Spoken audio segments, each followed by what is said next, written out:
Vedare tinokuchingamidzai zvekare kune chimwe chirongwa pano paZim Facebook Secrets and Confessions. Tadzoka zvekare nemamwe mamessages zvakangoma hazvo veduwe. Hanzi makadi zvenyu mukoma, ndinokumbirawo kuti munge muchindiposterawo nyaya yangu makavika chitupa changu. So inini ndiri murume ane makore 33 years ekuberekwa. Ndinewo izvo zvandiri kusangana nazvo mukati mekurarama kwangu, but ndega ndakazviparira. But zvinhu izvi zvakaitikawo muupenyu hwangu ndo zvakakonzeresa kuti ndinge ndichizosvika pakuita izvo zvandakaita. So mukoma, pandakauya kuno kuSouth Africa ndainge ndisingade kuti ndinge ndichizowana mukadzi uyo wandainge ndichazosangana naye muno mumujoni. Ndo zvandainge ndakazvivimbisa izvozvo ndichiti kana nguva yangu yazokwana ndoda kuti ndinge ndichizodzokera kumusha. Then ndobva ndazonyatsokutora nguva yangu ndonyatsokuchitsvaka manje uyo wandinenge ndichiti uyu ndiye chaiye, uyu ndiye wandiri kuda kuti ange achizova mukadzi wangu. Already painge paine umwe uyo wandainge ndiine tarisiro yekuti ndiye wandainge ndichazoda, but unfortunately manje ndakazonomutora. But pandakazonomutora ndainge ndatoromba ende ndichizonomuroora ndainge ndatoudzwa nen'anga yangu iyo yakandirombesa kuti iwewe kuti zvinhu zvako zvisazokasika zvakurova, zvakupandukira, zvakupengesa, chitsvaka mukadzi wekuti unonomuroora wotomubvisira mari, then obva uchizomuchekeresa, tobva tazoshandisa mweya wake kuitira kuti mukadzi uyu ndiye anenge achikudzivirira kana kuri kunzi zvinhu zvako izvi kana zvikasimuka, mhepo dzacho dzikasimuka dzichibva kumakuva dzichiti idzo dzinenge dzichida kuuya kuzokuparadza, kuzokupengesa, then mukadzi uyu iye anenge achizokurwira because iye mukadzi wangu uyu chipoko chake chinotofungidzira kuti iye achiri kurarama, haatozvizivi kuti akatofa nekuda kwemishonga yacho iyo yaakashandisirwa nen'anga iyo yacho yakandirombesa. So before ndisati ndaromba ndakauya kuno kumukoma, upenyu hwainge hwakaoma, handidi hangu kana kumbokunyeperai. Zvino ndakati ndauya kuno ndokubva ndashaya basa, ndakatambudzika zvekuti ndakaita sekunge munhu achasvika pakuziya nenzara. Ndikabva ndati plani ndeipi, ndikabva ndati pano kuramba ndigere mulocation pano ndinokwanisa kuzoziya nenzara. Ndakabva ndazotora kamari kangu kandainge ndiinako ndokubva ndazongoendawo kune imwe nzvimbo uko kwainge kuine zvimaplot nezvimapurazi. Ndikati kuno handingamboshayi murungu anokwanisa kundibatsira. Ndakazongoramba ndongombeya ndichingotenderera nemaplot kudzamara ndazosangana neumwe murungu. Saka murungu uyu akabva azondibvunza kuti ndainge ndakanangepi uye ndainge ndichibva kupi. Ndokubva ndazomuudza kuti pari zvino hangu ndainge ndisina mhinduro yandaikwanisa kumupa, asi kana aikwanisa kundipa kunyangwe 2 slices dzechingwa ndekuti ndainge ndava pedyo nekufa, ndainge ndaziya nenzara. Saka akabva azonditi get in my car, ndokubva ndazokwira kumashure kwepickup yake, ndokubva azodrive akabva azoenda neni pamba pake. Ndakati ndasvika paya ndokubva azoudza musikana wake webasa kuti ange achindipa chingwa. Ndakapiwa chingwa nemadomasi mambishi ndikazvidya. Murungu uya akatarisa. Ndapedza kudaro ndikabva ndakumbira mvura, ndakapedza almost half bread yose. Ndokubva aona kuti zveshuwa munhu uyu ainge atova pedo nekufa. Saka akazoti iye ainge achizotaura nemunin'ina wake achiti munin'ina wake ainge aine prazi. Ndo pandakabva ndazoendeswa kupurazi kuya, but upenyu hwainge hwakaoma because ipapo papurazi pacho painge pasina accommodation. Ndainge ndichitongogara mainge makaita zishedhi mukoma. Saka muzishedhi umu ndo mavaichengeta chikafu chemombe nechikafu chemabhiza, zviya zvavanoita mumapurazi zvekuti vane chimwe chikafu chinonzi lucerne icho chavanorima. Saka vanobva vasunga mamwe avanoti mabells. Saka inini ndainge ndichirara pamusoro pemabhero iwawo, zviya zvikunzi kune nyoka ndainge ndisitomborina kana basa nazvo. So mukomanashi ndakagarapo papurazi paya kuda kwe1 year ndichingorara muzishedhi imomo kudzamara umwe mundara paakazoshaika ainge ari muSouth African umwewo ainge achidriver tractor. At that time ndainge ndava kutogona kushandisa aya avanoti mazi JCB, because kubva zvandakatanga kushanda nemadhara ePopa Plus ipapo ndainge ndichingovakumbira kuti vange vachindidzidzisa mishini iyo yavanoshandisa, because ndainge ndava kutoona kutoti uyu wainge uri mukana wekuti ndinge ndichizotsvakawo basa rinenge riri nani. Saka ipapo pandainge ndava kushandisa JCB ndatovawo nerumu yangu, ndo pakazosvikawo vamwe vakadzi. Saka vakadzi ava vainge vachigara kulocation, then pakati pevakadzi ava painge paine umwe uyo ainge achinzi ainge asina kana mwedzi kubva zvaainge akatanga kugara mulocation achibva kuzimu. So ndakabva ndazomupfimba but akabva azoramba. Mukadzi uyu ndainge ndakaona kuti zveshuwa ainge akanaka, and the reason as to why ainge akandiramba because ainge achidiwa nevarume vakati wandei. Asi zvakazoitika ndezvekuti uyo kwacho waakazosarudza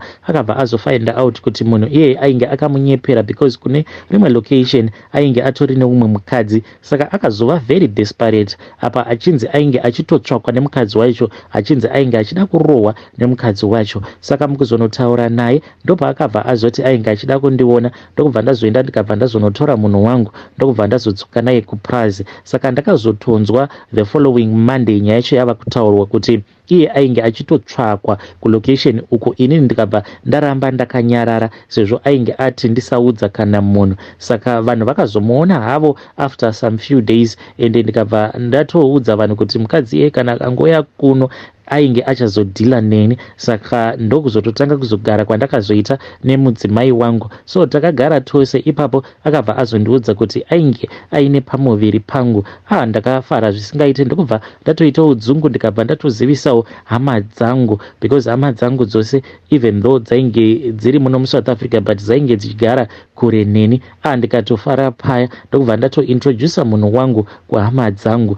Then zvakazoitika ndezvekuti one day ndakazoti ndichibva kubasa ndokubva ndawana munhu ainge akarara achitoratidza kutoti ainge akasuwa. Ndikabva ndamubvunza kuti ko chii chainge chichinetsa, akabva azondiudza kuti ainge aita miscarriage. So this was my first time kutogarawo nemunhukadzi. Ndainge ndisingatozivi kutoti munhu akaita miscarriage hazviite kuti kana the following day chinzi mava kutotanga kutosika mose bonde. Saka the following day munhu ndakazotoona ava kutondibata-bata achiti ainge achida bonde, tikabva tatosika bonde. Apa shungu dzangu dzainge dziri dzekuti ndimumitise zvekare. Mukoma hapana kana kumbotora nguva munhu akabva ati ainge aine pamuviri, but ipapo vekuziva vakatondiudza kuti zveshuwa pamuviri painge patobata, ende iye ainge akabvisa nhumbu iyoyo. Vamwewo vekuziva ndozvavakandiudza zvekare, nevamwe vakadzi ndozvavakandiudza izvozvo kuti vakatomuona achitonowa mamwe mazimushonga. Vamwe vakatomubvunza kuti iwe mishonga yako iyi yauri kunwa inovava kudai hausi kubvisa nhumbu? Iye akati kwete, but hanzi vakazongomuona ava kungoti mudumbu mangu muri kurwadza, ndokubva achizotanga kubhlita. Apa ainge asingade kumbira mari kuti ndinge ndichienda kunomutengera mapads. Saka akazoita zvokukumbirawo vamwe vavakidzani mapads, ndokubva azotaura kuti ndikuita heavy bleeding. Vanhu vakabva vabatanidza vakatoona kutoti nyaya iyi yainge ichibatana yekuti iye ainge abvisa pamuviri. Saka ndakazomubvunza, ndo patakabva tazotanga kunetsana because zvakandirwadza ndichitanga kufunga kuti ini wacho mwana ndainge ndisitomborina, iye ainge aine advantage yekuti ainge aine vake. Saka ndikatoona kutoti munhu uyu aripo pakuda kundishandisa. Takanetsana. Saka mukuzononetsana kwedu mukoma, iniwo handina kuziva kuti munhu wangu uyu ainge atondisetera trap mumwoyo make. Akabva aita sekunge munhu ainge ava very cool, ava kunditeerera. Saka takazosvikawo pakuita mari dzedu. Zvatainge toita manje ndezvekuti iye ainge ava kuita zvichirana. Panguva yacho iyoyo ainge aine vamwe vakadzi avo vaainge achiwirirana navo. Saka vakadzi ava vainomuhodhera. Iyewo manje obva azodarikidza maodha aya. Aiwa taitoita mari but taibatsirana because kana neni ndainge ndichimutsvakirawo macustomers. Saka takazoti taunganidza mari yedu ndokubva tazoti it was far much better kuti tinge tichitenga motikari. Ndokubva ndazotutsirawo nemari yangu ndokubva tazotenga motikari. Takati tatenga motikari motikari yedu. Ndo pakabva pazotanga hondo dzose. Munhu ainge ava kungogara achingondirangaridza zvose izvo zvaainge achiti ndainge ndakamukanganisira. Zvino ini panguva yacho kana passport ndainge ndisina, ko ndaingozviudza kuti munhu uyu mudzimai wangu, ndokubva tazonyoresa motikari iya tikabva tazoisa muzita rake. Mukomana shi one day ndakati ndichidzoka ndichibva kubasa, ndo pandakabva ndazofind out kuti mumba munhu dololo mainge musina kana munhu. Ndakabva ndatanga kuridza mhere because ndakaona kuti zveshuwa munhu ainge aenda. Chaakangosiya chainge chingori 2 plate stove nemugoti nekamwe kapoto mukoma kainge kakaita kubhurukwara, kapoto kaya kekuti kana ukakagadzika pastove kanenge kakaita kugara nekona kudai. Kapoto ikako ndainge ndisingatombokashandisi zvachose. Iye akangokasiya akati ndo kandakakuwana uinako, saka zvangu zvose ndakolekta ndafamba ini. Sara uchiona yekutamba. Ndakarwadziwa mukoma kusvika pakuda kuzviuraya. Saka mukuda kunozviuraya manje ndo pandakabva ndazotaura nemumwe mudhara uyu akabva anditi ko wai uchida kuzviuraya. Ndikabva ndati tarirai muone kuti munhu anditiza. Apa abva anditiza nemotikari yangu kane. Mudhara uya akazoti kana ndichida aikwanisa kuzoenda neni because weekend yacho iye ainge achida kumbodzokera kwavo kumavillage kwavo. Saka ndakabva ndati iri bo mupfungwa dzangu ndainge ndava kutozviudza kutoti kana ndikaenda naye kumavillages kwavo zvimwe kuda ndinokwanisawo kumbowanawo musaswa wekuti ndinge ndichimbofara naye ndichikanganwawo zvose izvo zvandainge ndakatarisana nazvo, ndichinoti zvimwe kuda ndinokwanisa kutowanawo mukadzi ndikatodzoka naye. Saka weekend iya yakazoti yasvika ndokubva tazoenda kuya kumba kwemundara uya. Takati taenda kuya mukoma ndo patakabva tazoenda kubhawa, but zvainge zvichitoitika ikoko zvainge zvichitondibhowa. Ndikabva ndazodzoka mangwana acho akazoti ava soba, akabva ati iye ainge achida kuti tinge tienda pamba peimwe n'anga nekuti ainge arohwa nesiki, ainge akaroheswa siki nomumwe mukadzi wekuzimu. Saka pose apa wiki rose ainge akangochengeta siki iyoyo achiti ainge achimbozama kushandisa joko, but kunyange ainge akambobika joko masamba aya, but still siki iyoyo yainge ichiramba kupera. Saka takabva tazoenda kumba kweng'anga iya. Takati tasvika kuya iye akapindawo mudare, iniwo ndikabva ndati rekedzai ndinge ndichingopindawo mudare. Mukomana panguva yacho ndainge ndichitongozviudza kuti chero zvazvaita.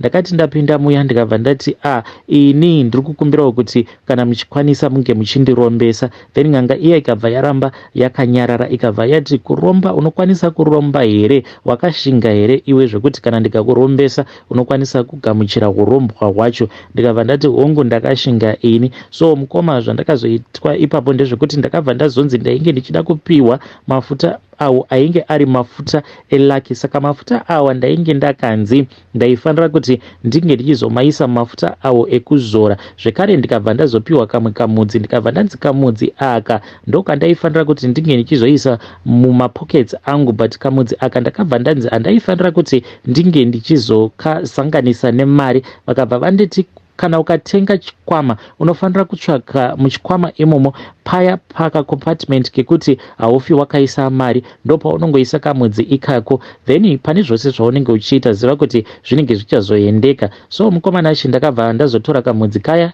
nemafuta aya ndokubva ndazodzokera hangu kuPrazi. Ndakazoti ndadzokera kuPrazi ndikabva ndatora mafuta angu eDon ndokubva ndadira zvishomanana because ndakanzi ndinopota ndichingodira pashoma. Zvino ndakazotanga kushandisa mafuta aya zveshuwa ndikabva ndaona kuti pabasa pacho ndainge ndotyiwa.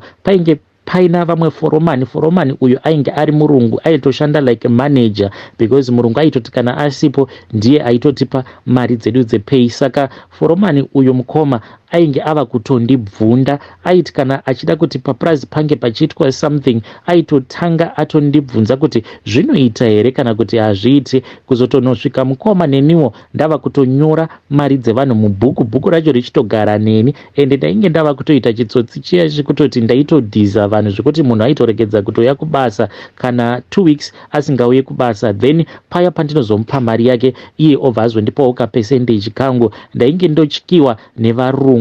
Ndaitoti dzimwe nguva kunyange ndikawanikwa ndiri pafoni hakuna kana aimbondibvunza. Wandainge ndichingotya hangu ndichirespecta ainge ari muridzi wepaPrazi since ainge akandibatsira munguva yangu yekutambudzika. Saka ndainge ndisingazomushandisiri mapowers awo andainge ndava nawo ekuti ndinge ndichityiwa. So mukomana zvakazoitika ndezvekuti nderimwe zuva ndakati ndapinda zvangu mutawuni ndainge ndiine umwe musasiko wangu wandainge ndiinaye, saka handizive kuti ndakazozvifambisa sei. Ndakabva ndazokanganwa, ndakabva ndazotora imwe 100 rand because mushure mekunge ndamutengera hembe uye ndatengera nevana vake hembe, akabva azonditi ainge achida zvekare imwe mari. Saka ndakabva ndaona kuti munhu uyu kuti ndirambe ndichingomupa mari zvainge zvisingaiti, saka ndakabva ndaviga imwe 100 rand iyo yandainge ndiinayo. Ndikabva ndati munhu uyu already atondidya, zviri nani kuti ndinge ndichishafa kamari aka kuitira kuti kange kachizondibatsira, because murungu ndainge ndatotaura naye ndichiti ndinokumbirawo mari yekuti ndinge ndichitenga hupfu nemafuta. Saka ndaitozviziva kutoti ka 100 rand aka ndikazotengawo madomasi nemaonyeni, aiwa ndinokwanisa kuzotopedza mwedzi wose, because papurazi ipapo taipota tichiteya zvidzingi zvedu, tichibata hanga uye tichibatawo zvingurwe zvemusango. Dzimwe nguva taitobata dziri mhembwe chaidzo. Saka ndakabva ndazokwanisa ka 100 rand kaya, ende kusaziva kwangu ndakabva ndazonokapfekedzera mucompartment memoya because ndakazviita nekukasika. ndokubva kazonosangana nekamudzi kaya, kamudzi kaya ndokubva kachizopanduka, saka kakazopanduka ndokubva kazova nyoka. So nerimwe ramazuva mukomanashi ndakati ndirere zvangu mumachira, ndakazonzwa chimwe chinhu chainge chichitonhora. mukomanashi pandakangonzwa chimwe chinhu chainge chichitonhora chichifamba, hana yangu yakabva yarova because ndakabva ndaziva kuti chinhu ichi chainge chanditonhodza yainge iri nyoka. Ndikabva ndatoti uku kwava kutofa kwangu kauku. Ndikati Mwari, ini handisati ndava kuda kufa. Then ndikabva ndanzwa izwi iro rakabuda nemumagombeze imomo, but izwi iri rakataura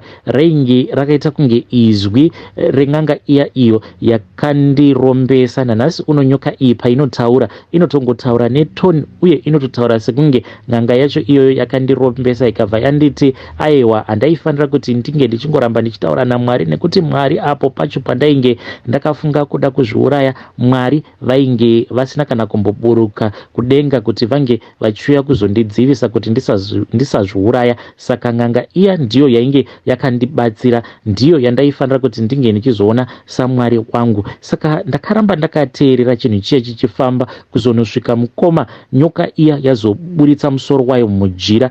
Kuti ndinge ndichitiza ndakatadza kutiza because ndainge ndarohwa neshock of my life. Ikabva yanditi handaifanira kuti ndinge ndichizotya, ikati yainge ichida kupiwa mvumiro yekuti inge ichindisimbisa hana yangu nekuti yainge iri nhete. Panguva yacho iyoyo mukoma ndaita kunzwa hana yangu ichita kurovera mukanwa umu nekuda kwekutya. Saka nyoka iyi ndakabva ndazoipa permission. Nyoka iyi ndokubva yachizotanga manje kundinanzva, yakatanga nekundinanzva panhova apa. Pana pandinoti apa ndipo paisina kunanzva, yakananzva pose. Zvino yakati yapedza ndokubva yazonyangarika, ikabva yati mangwana ndikuda kukurakidza masimba angu. Kamangwana acho pandakazomuka ndakabva ndazoona kuti mainge muine rimwe zibhegi. Saka mazibhegi iwayo ndo ataiwanzokushandisa papurazi ipapo because aiwanzokuuya akatakura masaga emafertilizer, ende vanoshanda mumapurazi mazibhegi iwayo vanomaziva. Saka ndakati ndamuka ndikabva ndaona zibhegi riya, ndikabva ndati kuzibhegi iri rapinzwa naniko muno.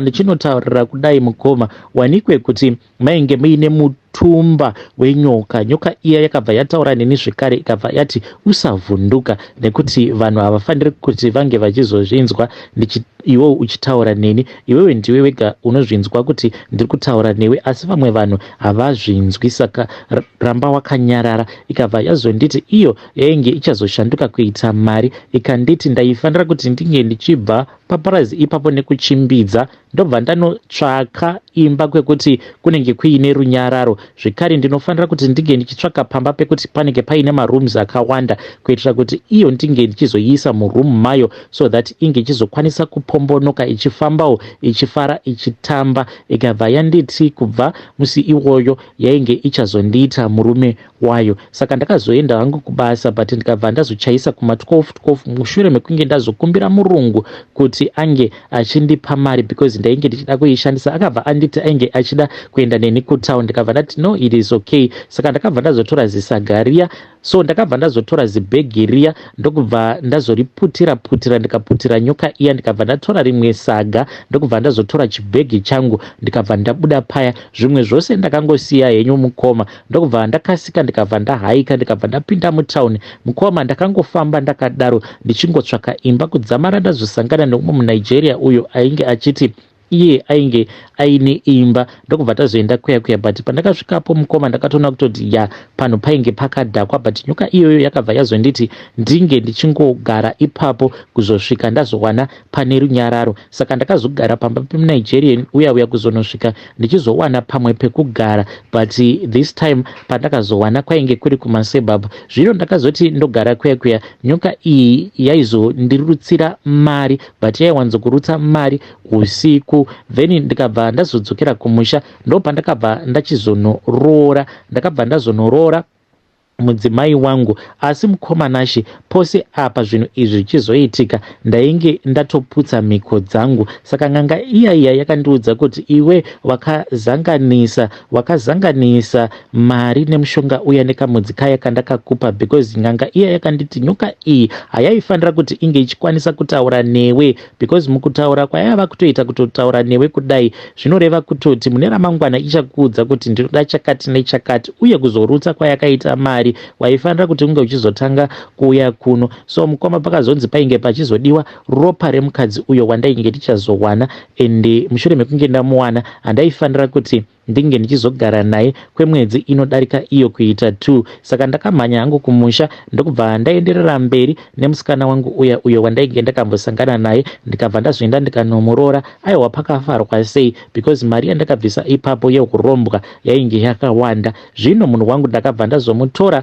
ndokubva ndazomuunza mudare rasekuru vaya, akabva azoitwa zvaakaitwa, akabva azoita nhumbu, but yainge iri nhumbu yefeki. Ndikabva ndati wadi wambodzokera kumusha, akazodzokera kumusha, but ndokubva azoshayika 2 months dziya dzisati dzapera, vabereki vake vasati vatombopedza kudya mari yepfuma iyo yandakamubvisira, vainge vasati vatombopedza kuidya, ndokubva vatochema mwana wavo. Saka ndokurombawo kwangu uku kwandakaita. Dai Mwari vanga vari fair, I think kuti there was no one aizoita izvi zvekuromba, but Mwari ivo manje matongero avo haasi fair. Ndakarwadziwa mukoma, ndakarwadziwa kusvika pekupedzisira zvekuti like even now ndinongonzwa kuti ipapo pandakatorerwa motikari ndikatorerwa everything ndo musi wandakafa iwoyo, ndokusaka ndakazosvika pakuromba because ndakangozviudza kuti chero zvazvaita. Hei vedare, ndo message iyo yandakatumidzirwa ichibva kuna mukoma vedu avo. Hanzi zuva randakatorerwa zvinhu zvangu zvose nemukadzi uyo wandainge ndigere naye ndo zuva randakatongozviudza kutoti zvakatongofanana, ndakatongofanana nemunhu afa. Yo, zvakangoma hazvo veduwe. Hanzi vabereki vemukadzi wangu vasati vapedza kudya mari yemwana wavo yandainge ndavabvisira yamarooro, hanzi mwana wavo ndokubva ashayika. Yo, strange things do happen in this world.